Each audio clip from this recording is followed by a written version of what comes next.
Welcome back to another technical deep dive here in the debug zone.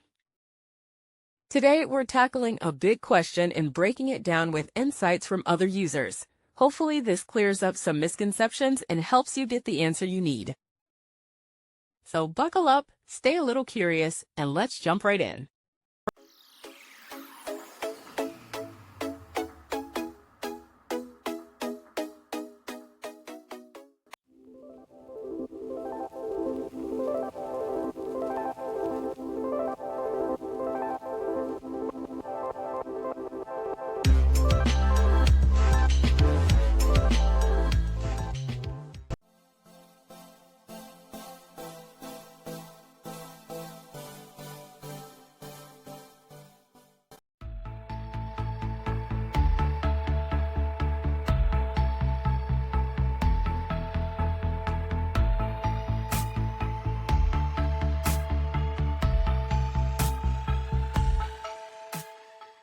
And that's a wrap.